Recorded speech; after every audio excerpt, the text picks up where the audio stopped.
Bonjour, bonjour, bienvenue. Heureux de vous retrouver et de se retrouver ici au Grand Palais éphémère pour le Forum Bois Construction. Et on va entamer un cycle d'émissions avec mon invité, Monsieur Benoît Zint. Bonjour. Bonjour. Vous êtes architecte d'un cabinet d'architecture qui s'appelle Studio Lada et je vais vous demander de nous le présenter. Eh bien oui, Benoît Zint, donc architecte au sein de ce collectif d'une vingtaine de personnes. On est 6 associés, on travaille et on vit à Nancy et notre activité est surtout en Grand Est, un petit peu en national ces dernières années. Voilà. Alors on va voir avec vous un projet que vous avez réalisé, qui est une maison de santé en Lorraine, dans un village ou une petite ville qui s'appelle Audun-le-Roman.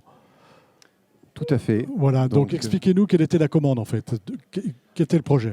Alors c'est un projet assez classique, une commande publique assez courante dans le secteur. Notre région est dans certaines de ces localités un désert médical. Donc voilà, l'ARS fait un gros travail d'implantation de structures de ce type-là pour fédérer des médecins, des praticiens autour de locaux, des locaux en partage pour relocaliser la santé dans les territoires.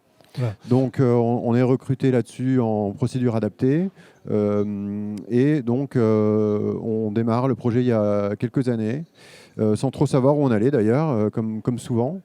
Et puis eh bien, on dispose les cabinets médicaux de manière assez rationnelle sur une parcelle en cœur de bourg, avec un bâtiment à étage plutôt qu'un bâtiment au rez-de-chaussée pour faire une économie de foncier, pour être compact. Voilà, on travaille avec des thermiciens qui nous poussent quand même beaucoup à de l'efficacité.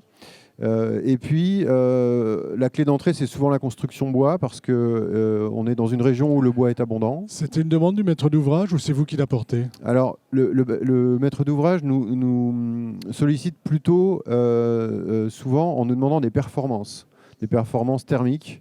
Il était question d'atteindre une équivalence passif. Voilà, c'était un peu la commande. Mais il n'y avait pas du tout d'indication sur la matérialité, etc. Voilà. Et vous, dans votre agence, on va plutôt vers le bois, c'est ça ? Oui, c'est ça. C'est votre démarche. C'est une culture qu'on a développée en sortant de l'école et qu'on a expérimenté d'abord sur des tout petits chantiers et puis au fur et à mesure sur des chantiers un petit peu plus importants.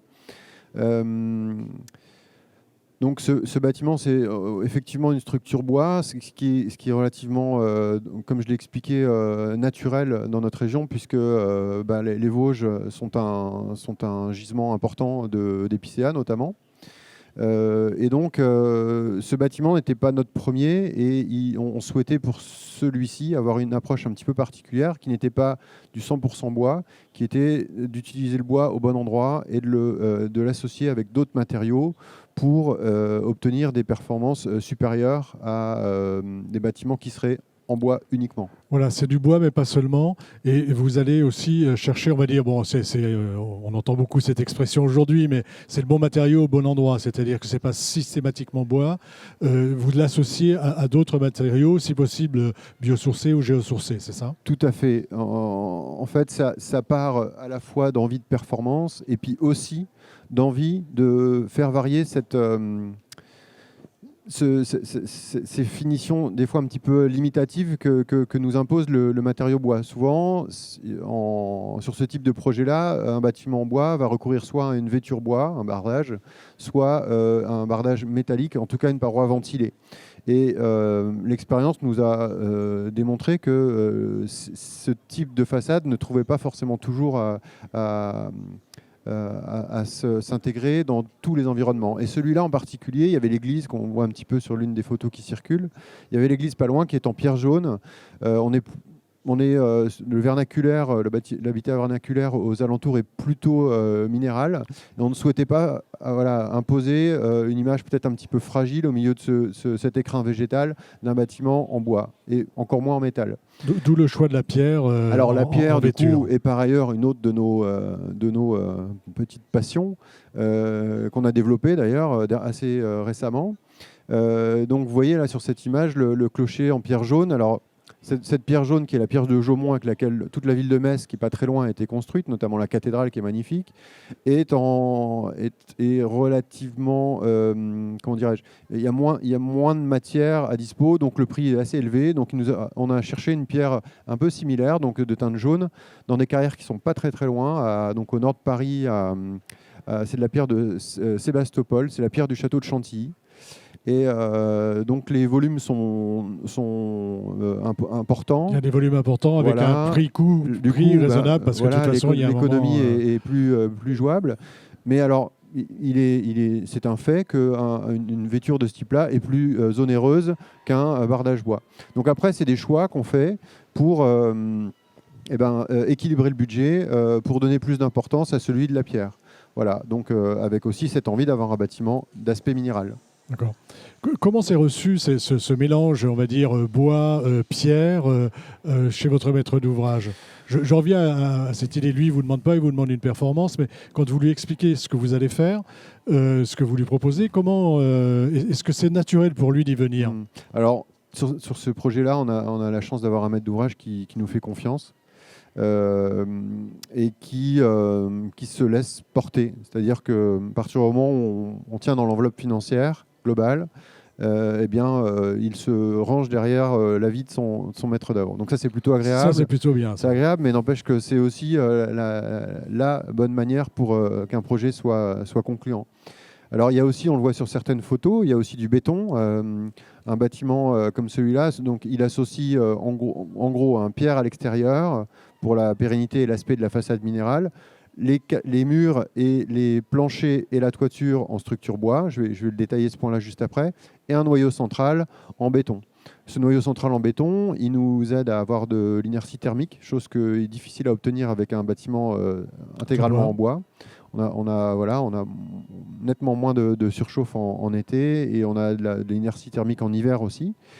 Et il nous aide aussi très simplement à contreventer la structure. Voilà, donc ces trois couches, ces trois approches structurelles à trois fonctions différentes de la structure sont assez évidentes en réalité. Voilà, ça se fait naturellement en fait. Voilà. C'est-à-dire que je reviens à l'histoire du bon matériau au bon endroit, mais c'est vraiment ça. On fait le noyau béton, autour on construit en bois avec un système d'ossature, et autour on vient ajouter une vêture en pierre. De protection. Donc, vous parliez des planchers, vous vouliez ajouter quelque chose sur les planchers ? Alors, donc pour la partie bois, donc les murs extérieurs sont assez simples. C'est du mob, donc du mur ossature bois de 20 cm, isolé, en laine minérale. Voilà, il a fallu faire des arbitrages sur les matériaux pour peut-être donner plus d'importance à l'enveloppe pierre. Donc c'est du mob, tout ce qui est de plus classique, maîtrisé par un certain nombre d'entreprises dans le secteur. Donc économiquement aussi, c'est quelque chose qu'on arrive assez bien à faire. Et les planchers... Je reviens là sur cet aspect-là, c'est important. Hein. Le mur à ossature bois, c'est vraiment une technique qui est maîtrisée par les entreprises, tout à fait. Notamment les entreprises de Lorraine et des Vosges. C'est l'agglo du charpentier. C'est vraiment le mode constructif le plus répandu et le mieux maîtrisé dans les entreprises de charpente. Voilà, et qui économise de la matière aussi. Enfin, on économise de la matière. Hein. C'est-à-dire qu'on a un montant tous les 60, un panneau travaillant, et dans les 20 cm, on arrive à mettre l'isolant. Donc c'est relativement, je dirais, rationnel et optimal comme système. Et donc les planchers, eux, sont en CLT. Donc ça, c'est une petite spécificité aussi de ce projet. Traditionnellement, on travaille en poutre massive et en voile travaillant. Là, on a du plancher CLT avec quand même isolant échappe pour pouvoir obtenir l'isolation phonique adéquate d'un étage à l'autre. Voilà. Et donc, on n'a pas de faux plafond, on a décidé de laisser les CLT apparents. Ça, c'est aussi des choix d'avoir moins de postes de seconde œuvre pour en avoir plus sur la vêture pierre notamment. Sur la vêture, et puis le plafond CLT fait son office en termes de design. Ouais, tout à fait. Et ça, c'est quelque chose qu'il faut faire admettre au maître d'ouvrage, mais assez rapidement, en fait, les gens se projettent et il n'y a pas de problème particulier. Pourquoi vous passez au CLT ? Vous voulez faire l'expérience, ou c'est parce que qu'est-ce qui vous apporte de plus que le système que vous utilisez habituellement ? Eh bien, l'avantage, c'est qu'il est assez, déjà, il est assez contreventant, donc structurellement, c'est assez évident. Il est très compatible avec le noyau béton, les planchers CLT. C'est quand même très très bon pour les efforts horizontaux. L'aspect en sous-face est peut-être moins rustique que la poutraison à rythme régulier. Voilà. Il est plus facile aussi de faire tomber des cloisons là où ça nous arrange, par rapport à des poutres qui ont toujours voilà, un rythme oui, un rythme à respecter. Et puis, oui, il a quelque chose de très lisse et contemporain. Donc, finalement, on sort un peu de la poutraison rustique, de la sous-face rustique, et on va vers quelque chose d'un petit peu plus, disons, contemporain. Et peut-être aussi un petit peu plus compatible avec cet univers de la maison de santé, où il faut quand même que ce soit clean. Ou, voilà. Voilà, et ça vous permet un peu plus de modularité aussi, peut-être, sur le cloisonnement. Tout à fait. Ce que vous disiez Tout à fait. C'est-à-dire que c'est des bâtiments qui sont amenés à évoluer dans leur cloisonnement. Et d'ailleurs, le bâtiment lui-même est conçu pour être surélevé d'un étage. C'est d'ailleurs pour ça que l'attique est en bardage bois. Ça, on a maintenu l'attique en bardage bois parce qu'il est voué à être démonté un jour et pour qu'il y ait un deuxième étage qui soit réalisé. Qui soit construit, qui Voilà. soit réalisé. Parlez-nous maintenant du mariage ossature bois et pierre. Donc, Oui. comment ça travaille ensemble? Alors, et puis, faites-nous un petit descriptif technique. Alors, c'est assez simple. Ça fonctionne comme un bardage. Mis à part que ce bardage-ci, qui est une vêture, est une paroi donc pierre autoporteuse, donc elle n'a pas le même poids qu'un bardage bois. Donc pourquoi avoir choisi une pierre autoporteuse? Parce qu'il existe des vêtures pierre. Ouais. Vous auriez pu choisir une vêture pierre. Qu'est-ce qui fait Alors la vêture pierre sur structure bois, ça peut fonctionner dans certains cas. Là, l'idée, c'était aussi d'avoir une vêture donc massive qui allait avoir les avantages de la massivité, en particulier le déphasage. Et ça, on le constate aujourd'hui en thermique d'été. Ce bâtiment fonctionne nettement mieux que d'autres bâtiments qu'on a pu faire en bardage bois. C'est-à-dire qu'il y a un déphasage à l'extérieur.